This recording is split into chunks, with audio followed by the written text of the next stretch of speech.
Nah, kenapa rumah ini aku bilang misterius? Karena rumah ini katanya dipindahkan oleh jin atau makhluk halus ke sebuah tempat lain dalam waktu 1 malam aja, Wak. Hai, wassalamualaikum warahmatullahi wabarakatuh. Terima kasih sudah klik video ini. Oke, Wak, jadi di malam Jumat ini Nada akan kembali membawakan sebuah cerita horor, yaitu soal rumah-rumah misterius yang ada di Indonesia part ketiga. Kalau di sini yang baru join, aku sudah pernah membahas beberapa rumah-rumah misterius lainnya di Indonesia, dan ini adalah lanjutannya. Untuk kalian yang mau nonton habis video ini, kalian bisa nonton, linknya aku sertakan di description box di bawah. Oke, jadi nggak usah berlama-lama, langsung aja kita masuk ke rumah misterius part ketiga yang pertama. Check it out. Tapi ya kan, sebelum aku masuk ke kisahnya, aku akan menyampaikan kabar baik kepada kalian, khususnya buat kalian yang pada sering kepo, yang memiliki rasa penasaran sangat besar gitu ya kan. Kalian sempat kepikiran gak sih kira-kira nama kita ini disimpan sama pacar kita, gebetan kita, teman kita, siapapun itu dengan nama apa ya di handphonenya? Mau ngecek langsung malu atau nggak bisa karena jauh kali ya kan. Tapi tenang, Wak, nih ada satu aplikasi yang sangat aku rekomendasikan kepada kalian yang suka kepo, yaitu aplikasi yang dinamakan Get Contact, Wak. Dimana dengan menggunakan aplikasi Get Contact ini kalian bisa tahu nih, Wak, ya, nomor handphone kalian itu disimpan di HP pacar kalian, pasangan kalian, kawan-kawan kalian itu dengan nama apa. Sama juga aku juga penasaran kali, kira-kira nama aku disimpan sama orang pakai nama apa ya. Caranya gampang banget, kalian bisa langsung download aplikasinya di Play Store, atau biar gampang nih, Wak, ya, linknya sudah aku sertakan di description box di bawah. Cari itu Get Contact. Nah, kalau udah Wak, tinggal dimasukin aja nomor kalian, gampang kali nih. Bentar ya, tuh nomorku, cari 70 penanda lainnya macam-macam pasti, Wak. Tuh Nadia, Nanat, Nadia BTPN tuh, Wak Nadia Omara, Wak Nadia, Kak Nadia Omara YouTuber. Tuh Nadia Virus, Kakak Nanat, masih banyak lagi tuh. Ada yang macam-macam nggak? Gak ada, alhamdulillah. Gak ada, Wak. Bisa ketahuan kan dari sini, tinggal masukin nomor handphone aja. Dan selain itu, kalau nomor kalian bisa, kenapa nomor orang lain enggak nih? Buat kalian mungkin yang kepo, kira-kira nama pacar aku disimpan di nomor handphone orang lain pakai apa ya? Jangan, nggak boleh suzon. Ya kayak gitu, Wak, kita bisa cek juga nomor handphone orang kira-kira disimpan di nomor handphone orang-orang yang lain pakai nama apa. Kalau sebelumnya aku suka kepo ngecek nomornya Detektif Aldo tuh, si Papa Tiri ya kan, aku juga udah minta izin sih sama dia. Sekarang udah bosan aku ngecek nama dia disimpan di nomor orang tuh pakai nomor apa. Sekarang kita cek lagi yang lain. Hiro Tadara Divan, ya kan? Wah, pinjam bentar nomormu ya, aku juga udah minta izin sih saja nih. Masukin aja. Sudah, gila. Nyok ama. Coba nih ya, kita cari. Tuh, 15 penanda lain ya, kita tengok. Hiro Tadara Divan. Tuh bisa ketahuan, Wak. Hiro Tadara Divan tuh langsung ketahuan. Gampang ya kan? So, nunggu apa lagi buat kalian yang memang merasa kepo juga, punya rasa penasaran yang tinggi, kira-kira nomor kalian itu atau nomor orang lain atau nomor orang terdekat kalian itu disimpan dengan nama apa di handphone orang lain, bisa langsung download aplikasi Get Contact. Sangat aku rekomendasikan sekali, linknya sudah aku sertakan di description box di bawah. Kalian boleh coba, dan jangan lupa bintang 5, Wak, ya. Selamat mencoba.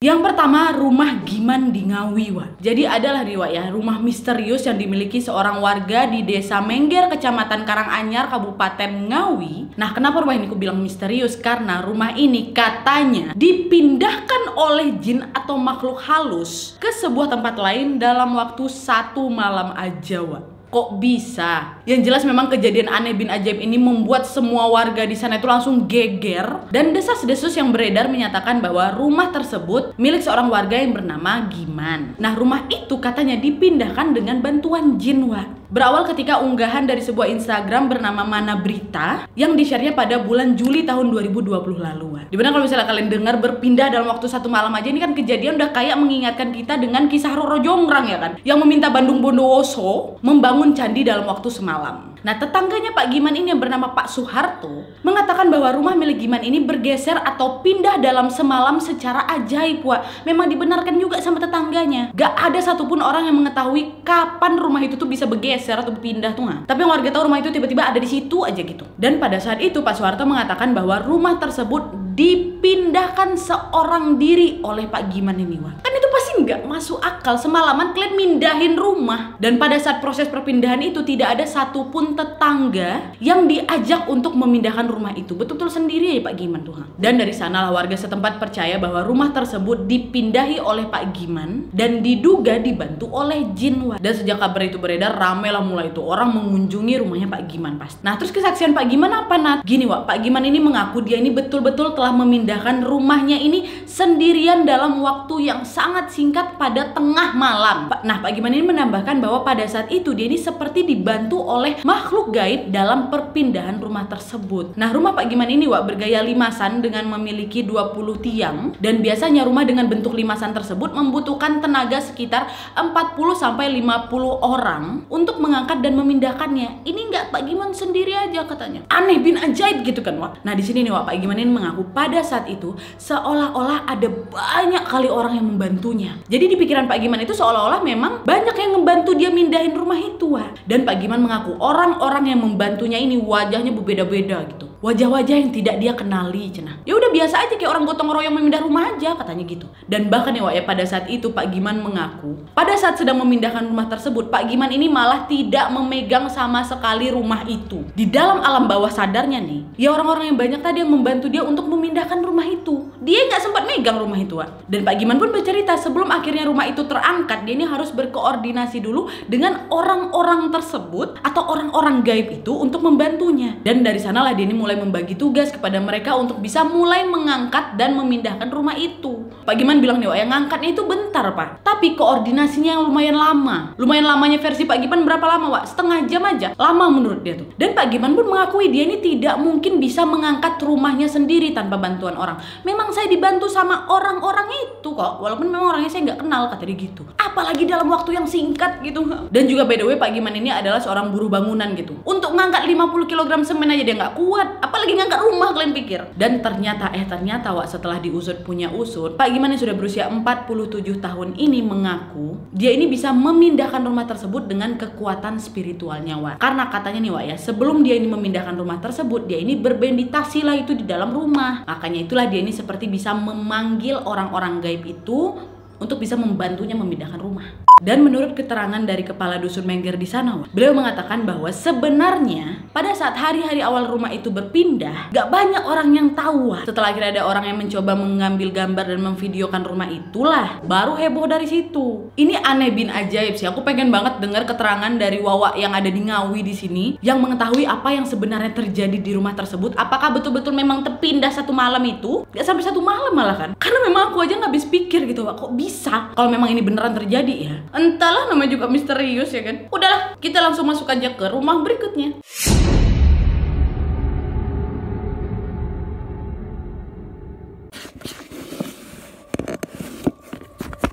Meanwhile,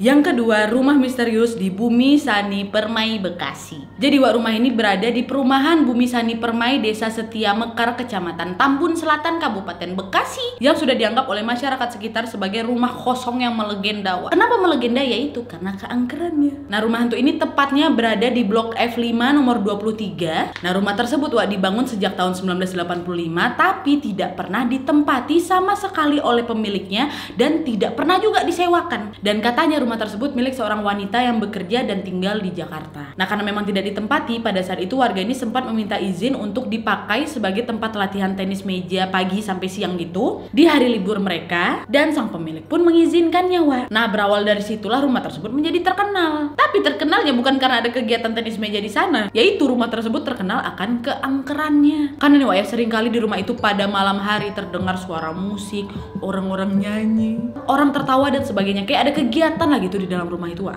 Tapi malam hari rumah tersebut kan cuma bisa diakses sama masyarakat yang minta izin. Ini kan dari pagi sampai siang, habis itu ditutup lagi tuh. Ini nggak malam hari itu. Nah, banyak juga nih Wak warga sekitar yang pada saat itu mendengar kegaduhan lah di dalam rumah itu, coba ngecek ya kan, takut ada apa-apa atau ada orang yang masuk seenaknya gitu. Waktu dicek Wak, depan pintu masih kedengeran nih suaranya. Pas masuk ke dalam langsung tiba-tiba suara itu menghilang gitu Wak. Udah dicek kesana kemari nggak ada suara sama sekali. Dan nggak ada siapa-siapa juga di dalamnya. Pernah nih Wak terjadi pada suatu malam, ada seorang pelayan toko air mineral gitulah lagi mau mengantarkan galon ke rumah rumah itu. Lo ngapain dia nganterin ke sana? Karena gini Wak, 2 jam sebelum akhirnya dirinya ini mengantarkan galon ke rumah itu, dia mengaku bahwa ada seorang wanita berparas sangat cantik kali datang ke tokonya untuk memesan air galon itu. Dan dia ini meminta air galon tersebut untuk diantar ke rumah sana. Dia kasih tahu alamat rumahnya, dia bayar juga tuh uang galon tadi. Karena belum curiga apa-apa, akhirnya pemilik toko itu langsung menyuruh pelayannya untuk langsung mengantar ya kan. Dari situlah setelah diantar, kaget lah itu karyawannya, kenapa aku disuruh ngantar ke rumah kosong gini Pak. Dia kebingungan, warga datang, kok ngapain di sini? Aku disuruh ngantar galon. Orang rumahnya udah lama kali kok kosong, ngapain kok di sini? Kata dia gitu. Siapa yang nyuruh kok ke sana katanya. Dan gara-gara kejadian itu Wak, ya biar kalian tahu, itu yang si pengantar galon itu langsung berhenti kerja, balik kampung dia. Ada lagi nih Wak kejadian lainnya, di mana kejadian ini menimpa seorang penjual bakso yang baru saja beberapa hari berjualan di BSP itu. Nah, waktu itu lagi malam Jumat Wak, hujan deras pula ya kan. Terus si penjual bakso ini berteduhlah di pos ronda yang terletak di depan rumah tersebut. Dia duduk lagi tuh sendirian kan Wak di pos ronda itu, sambil berharap, aduh semoga hujan reda ya biar aku cepat pulang, kata dia gitu.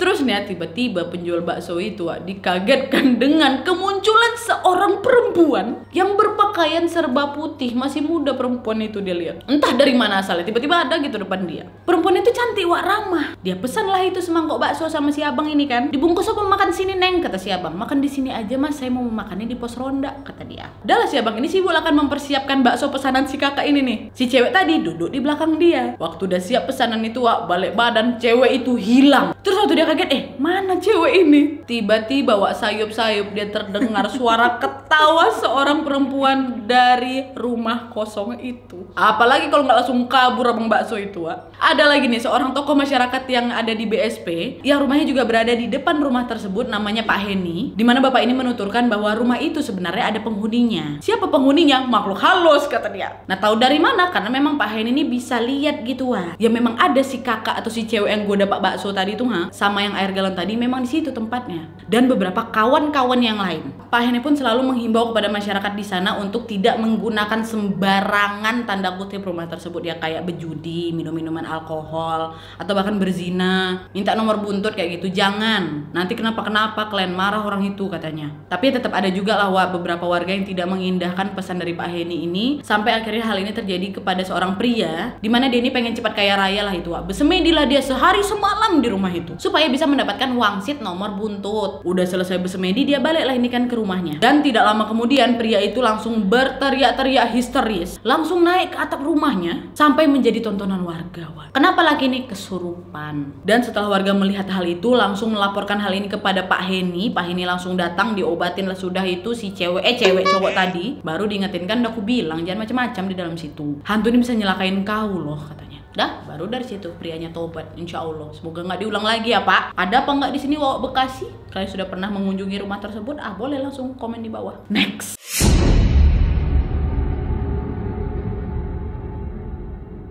Yang ketiga, rumah bingung di Cirende. Jadi Wak, nih kisahnya di kawasan Cirende Ciputat terdapatlah sebuah rumah mewah yang sering kali direnovasi, tapi nggak kunjung selesai-selesai juga Wak. Nah karena itulah rumah yang konon kabarnya juga dipayungi beragam misteri tersebut acap sekali disebut sama orang ini rumah bingung. Nah rumah ini terletak tepat di tikungan Jalan Raya Cirende Ciputat, dan keberadaan rumah bingungnya si Cirende ini memang pasti memantik perhatian setiap orang yang lewat di sana Wak. Karena nih ya, rumah mewah 2 lantai dengan luas tanah mencapai 2000 meter persegi itu sejak pertama kali dibangun pada tahun 1992 lalu sampai sekarang pembangunannya ini nggak selesai-selesai Wak. Konon katanya selain masalah teknis bangunan nih Wak ya, pembangunan rumah bingung ini juga sudah dipayungi misteri sejak awal pembangunannya, lantaran sempat disambengi oleh wanita misterius. Pokoknya dari dulu sampai sekarang bongkar pasang aja terus Wak, makanya itulah dibilang rumah bingung. Katanya yang punya rumah itu adalah orang kaya raya kali Wak, dan katanya dia cuma hobi aja gitu untuk merenovasi rumah. Hobi yang seperti apa itu? Dan banyak juga yang mengaitkan keberadaan rumah ini atau misteri bongkar pasangnya rumah ini, dikatakan bahwa si pemilik rumah ini terlibat pesugihan Wak. Kalian ingat gak sih, aku udah pernah bahas soal Winchester, ya rumahnya harus direnovasi aja terus ya kan. Tapi kan rumah di Winchester itu direnovasi karena arahan si dukun supaya si pemilik rumah ini tetap bisa bertemu dengan suami dan anaknya yang sudah mati ya kan. Tapi ini nggak dibongkar pasang, nggak jelas saya gitu. Dan kata si penjaga rumah nih Wak, yang namanya Mas Awi, dia mengatakan bahwa pada saat awalnya rumah ini dibangun adalah nih beberapa tukang-tukang yang lagi nurunin bahan-bahan bangunan. Terus tiba-tiba mereka terkejut wah, gara-gara mereka melihat ada perempuan cantik di dalam truk itu. Terus waktu mau disamperin, perempuan itu tiba-tiba hilang aja gitu wah. Dan kata si kerabat pemilik rumah itu wah ya, yang juga merupakan penyuplai barang-barang bangunan di sana, dia juga nggak ngerti sebenarnya apa yang dimau oleh saudaranya ini. Pokoknya bangun aja terus. Tapi walaupun udah dibangun sesuai keinginan dia, tetap aja dia tuh nggak kayaknya belum serok. Dan bahkan ada juga di beberapa spot-spot rumah itu dibangun kayak nggak ada fungsinya gitu wah. Nggak jelas, betul-betul bikin bingung. Itulah kenapa dia bilang rumah bingung. Dari 92 sampai sekarang nggak dihuni-huni juga sama si pemilik rumah. Itulah makanya banyak rumor misterius soal rumah itu, termasuk pesugihan tadi wah. Dan kata Mas Awi si penjaga rumah itu, dia mengatakan sudah pernah terjadi 7 kali renovasi besar-besaran untuk rumah itu. Besar-besaran nih wak ya, bukan sedikit-sedikit. Kalau sedikit-sedikit itu udah nggak kehitung lagi. Tapi secara besar-besaran tetap aja si pemilik rumah ini belum serak untuk menghuni rumah itu. Kalaupun memang nggak serak, udahlah ya. Udah hampir 30 tahun lo nggak selesai rumah ini. Atau dihancurkan aja lah itu semuanya. Bangun yang baru lagi, nabung lagi ya kan. Ini nggak dibiarin aja gitu. Tetap aja direnovasi gitu. Alhasil ya udahlah sekarang rumah itu akhirnya kosong, terbengkalai gitu aja. Dan seperti pada umumnya lah kan, namanya juga bangunan-bangunan kosong selama bertahun-tahun pula ya kan. Akhirnya rumah Bingung Cirende ini pun kabarnya menjadi tempat bersemayamnya beragam makhluk tak kasat mata. Wah, katanya nih suka ada penampakan nenek-nenek. Ada juga perempuan berambut panjang di tangga menuju lantai 2 di sana. Walaupun sebenarnya katanya nggak begitu mengganggu sih, tapi ada aja di sana. Kalau nggak salah juga DMS pernah ke sana, wah. Nggak dihuni bertahun-tahun, apalagi kalau nggak jadi markas si hantu-hantu itu ya kan, markas. Aku udah pernah lewat situ karena saudaraku ada di Cirende. Pas kali itu di pembelokan, rumah ini rumah apa lah gitu, gelap aja gitu. Ada di sini wak Cirende yang tahu informasi lebih banyak seputar rumah bingung ini bisa komen di bawah wak. Next.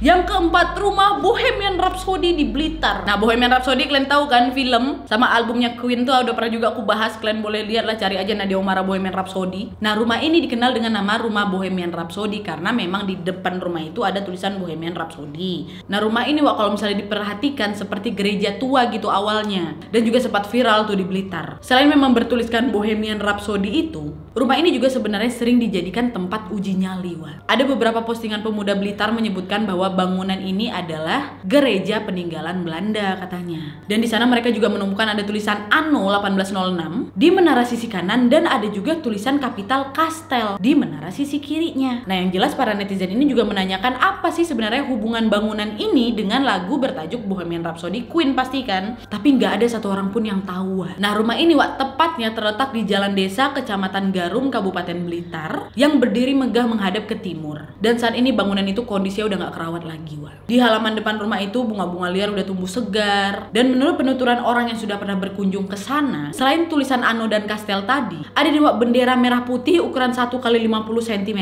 yang dibiarkan berkibar juga di situ. Sedangkan menara sisi kiri yang tulisan Kastel itu mirip ujung menara wak, makanya itulah dikatakan seperti gereja bangunan ini. Karena berbentuk segi 4 meruncing lancip di ujung atas. Lantai rumah itu belum diplester wak. Kayu rangka pintu dan jendela juga bukan kayu kualitas tinggi. Di sana juga bisa terlihat kayu pintu dengan lebar dan tinggi 2 meter itu yang pasti sudah mulai lapuk dimakan rayap. Dan yang jelas bangunan ini memang sudah tidak terawat dengan baik. Nah, karena sudah tidak terawat ini dan tidak berpenghuni juga, makanya itulah nggak heran tempat ini dijadikan lokasi uji nyali katanya. Walaupun memang banyak yang menduga bahwa bangunan itu dulunya adalah gereja wak, tapi penduduk setempat ini mengatakan bahwa itu bukan gereja, itu rumah biasa, cuma rumah kosong yang nggak ada penghuninya aja. Dan setelah ditelisik, ternyata pemilik rumah ini adalah seorang kontraktor yang terpandang lah itu wak, di desa Gerum itu. Lokasi rumah si pemilik ini juga hanya sekitar 300 meter ke utara bangunan itu. Dan pada saat adik sang kontraktor ini ditanyai, beliau mengaku paham betul sejarah dari rumah milik kakaknya itu.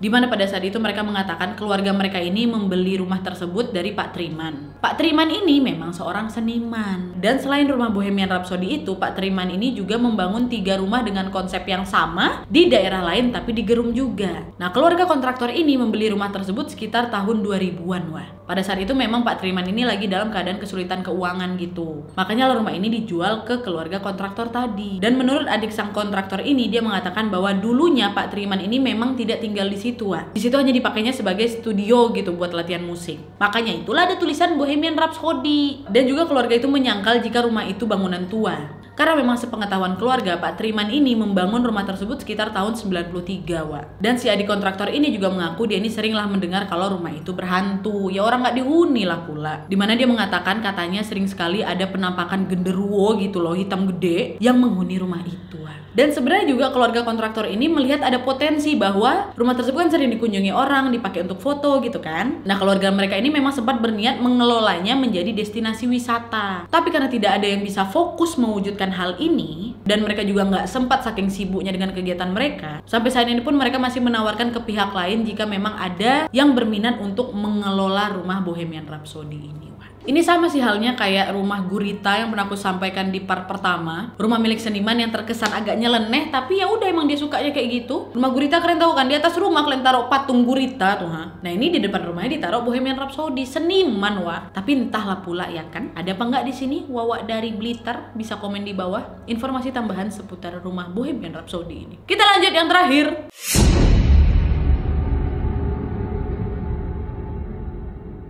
Yang terakhir, rumah pemuja setan di Depok. Nah jadi rumah ini berada di wilayah Kelurahan Sukamaju, Kecamatan Cilodong, Depok, Jawa Barat. Dan rumah ini merupakan milik dari sebuah PT. Dan pihak perusahaan pada saat itu sempat menegaskan bakal membongkar rumah tersebut guna ketentraman serta menyamankan warga. Nah kenapa mau dirobohkan? Karena memang rumah ini betul-betul sempat meresahkan warga akibat kegiatan spiritual warga-warga yang lain atau orang di luar warga yang menyalahgunakan rumah tersebut. Dimana di rumah tersebut terdapat 8 ruangan.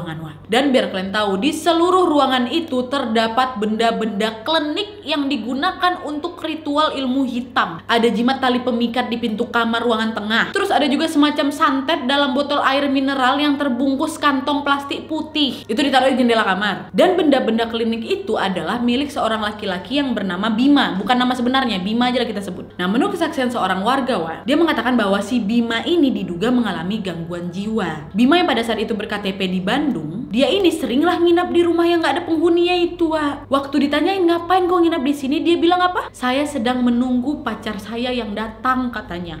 Mau berzina kok di sini ya, kata orang-orang itu kan. Enggak, saya cuma lagi mau nunggu aja. Pacarmu tinggal di mana, katanya. Terus dia jawab apa, Wak? Pacar saya sudah meninggal 8 tahun silam, Pak, katanya si Bima ini, Wak. Dan setelah mendengar kesaksian dari si Bima ini, itulah warga langsung geger. Dan setelah diperiksa baru itu ditemukan barang-barang klinik itu, Wak. Dari sanalah rumah itu langsung dicap rumah tempat pemuja setan. Nggak cuma 2 benda tadi aja, Wak, masih ada lagi. Bahkan nih, Wak, tim Jaguar Polresta pun beserta beberapa warga yang memeriksa kembali rumah tersebut. Karena memang beberapa warga nggak berani eksplor langsung ke dalam gitu loh, Wak. Panggil tim Jaguar langsung yang ngecek. Dan mereka akhirnya menemukan beberapa benda-benda klinik lagi seperti kain pocong sama jelangkung. Di sanalah warga langsung geger karena nih, kalau rumah itu dilihat dari luar ya biasa aja, rumah kayak kosong biasa aja gitu. Tapi memang udah 5 tahun kosong. Tapi setelah masuk ya, disitulah mereka kaget, ternyata di dalam rumah itu dong benda-benda klinik semua isinya. Dan ada juga nih, Wak, keterangan dari seorang warga yang bernama Mas Wisnu, dimana dia ini mengatakan bahwa tidak ada satu orang pun yang menempati rumah tersebut sejak rumah itu dibeli oleh si PT ini. Bahkan katanya juga, Wak, ya, warga ini juga enggan gitu loh untuk bisa datang ke sana. Dan yang jelas rumah yang sudah lama tidak dihuni ini, suasana di dalam ruangan itu sendiri tampak pengap pasti, Wak. Meskipun ada pencahayaan sedikit dari sebuah jendela yang menghadap ke jalan, tapi tetap aja pengap gitu. Lantai ruangan itu juga ada beberapa yang dilapisi oleh semacam terpal,